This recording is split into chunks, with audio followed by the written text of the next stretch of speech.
Welcome back to our channel. Good morning, good afternoon, good evening, your time. The video you're about to watch is about Endsars by a priest, Fada Oluoma. Please watch and leave your comments in the section below. I'll see us on my next video. And most importantly, a fellow Nigerian. And I want to lend my voice to the Endsars ongoing peaceful protests. Ephesians 6:12 says, we wrestle not against flesh and blood, but against principalities and powers.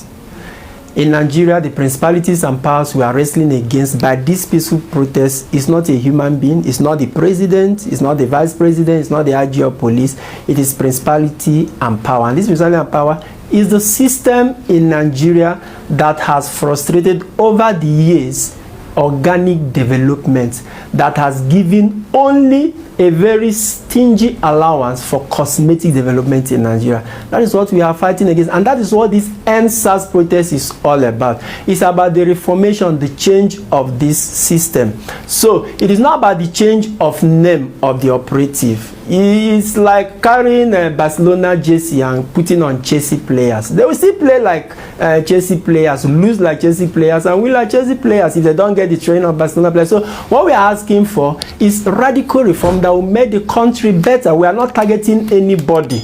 So the demands are simple. Decentralize the police force in Nigeria. Decentralize it. We borrowed our system of government from US, UK, and stuff like that. In the United States of America, policing is local. So to say, they have 3 levels of policing: local, state, and federal. We should have the same in Nigeria. It's not working when the IG of police will post somebody from Zamfara to go and become the commissioner of police in Imo State, a place that is completely alien to him. He does not know the language or the culture or the worldview. Or he posts somebody from Abia to go to Sokoto and become commissioner of police. He does not know the language, the worldview, the mannerism of the people. Or something from Oshobo to Kano and stuff like that. This is not working.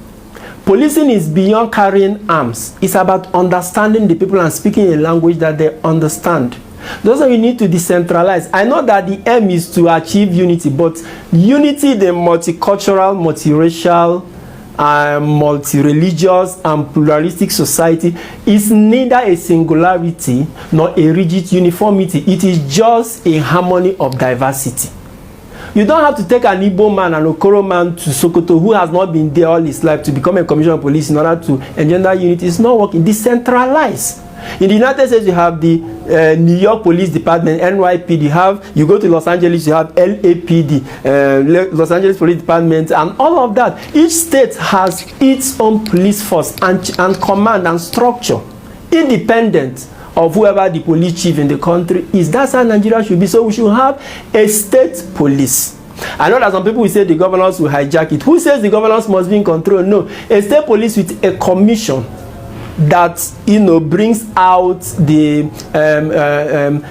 modus operandi of the police. The commissioner of police should be somebody who is from that place, or somebody who was born and bred and knows knows everything about that place, whose family probably even lives there.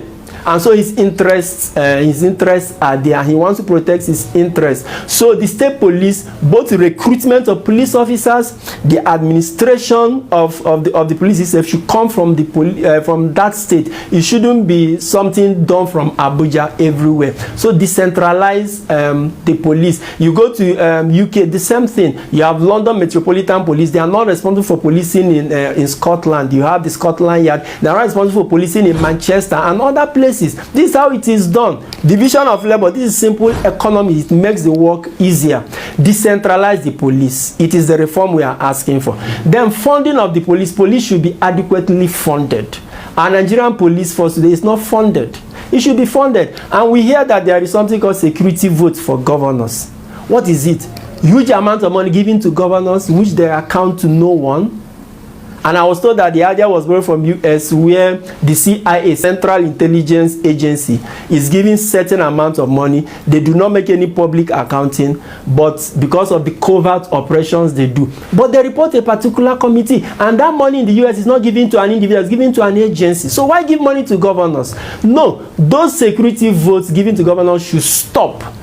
they should be used to open accounts in each state. The money should be paid in the state security account. The commissioner of police there can be a signatory, the governor or whoever he chooses, maybe the accountant general of the state, and some other stakeholders. All that the commissioner of police needs to do is to present his budget for what he needs, logistics, materials he needs to keep the state safe, and the money is approved, and he goes to purchase all those things, and then he makes an account.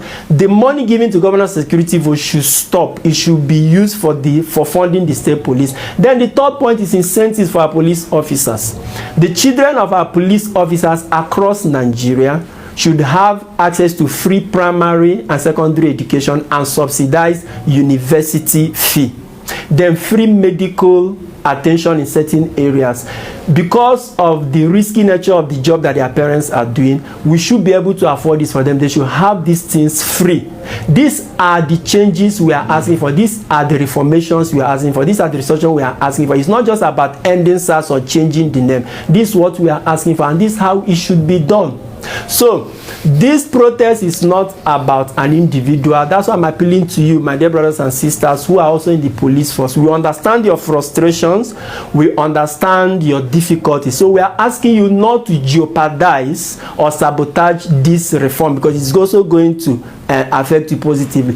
Don't shoot at protesters. Please, don't shoot at protesters. Provide security for every peaceful protester out there, because when this reformation is achieved, you and your children are also going to benefit. I'm appealing to even children of police men. I'm appealing to children of politicians. If you know your father or your mother is occupying a position in Nigeria and can do something, please talk to them, because listen, what parents do will follow their children. If you keep quiet and your parents are packing public money, bringing for you, you are enjoying, my dear brother, my dear sister, it's a matter of time. It's a matter of time. You may bear the cost to your fourth generation. So I'm appealing to you. Once again, I mentioned decentralize the police. Funding should be done for police in the states, and then incentive for our police officers. Their children should have free education and free medical care for all that they do. So this is what this protest is all about. I'm appealing to members of the National Assembly. If this has to take a legislation to achieve, go ahead and do that legislation. Don't wait for things to get out of hand. Go ahead and do that legislation. That is what this is all about. We are tired of changing race horses in Nigeria. That is not the problem of Nigeria. What we need is to change the race course, and that is paradigm shift. We can't keep doing the same things the same way and expect different results. It cannot work like that. The structures we have so far have been frustrating organic development in Nigeria. They have only allowed selfishly just some cosmetic development. We can do better than this. So this is what this call is all about. Endsars. S is the structure, and the structure that has frustrated development. A is the administration, and this administrative architecture that has frustrated development. R is resources, and this form of resource provision that does not take care of anything. And S is the strategy, and this strategy, and begin a new strategy of retraining our force men and also how to engage. Please, my dear brothers, my dear sisters, I believe that every person of goodwill should come out and join hands, and let's achieve this. I think this is the first major change that will happen in Nigeria. When we do this, other things will follow. We talk about other things. But for now, let us end SARS. Remember, it's about ending the system. It's about ending the structure. Nobody should frustrate this movement. And to the protesters, I appeal to you.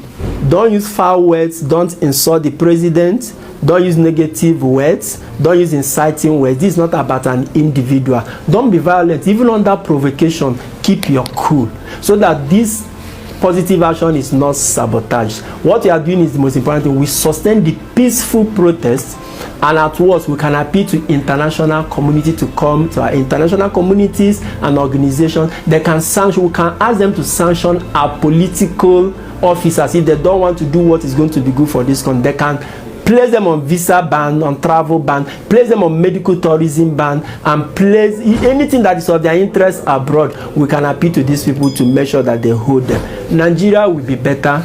Nigeria must be better. May God bless you.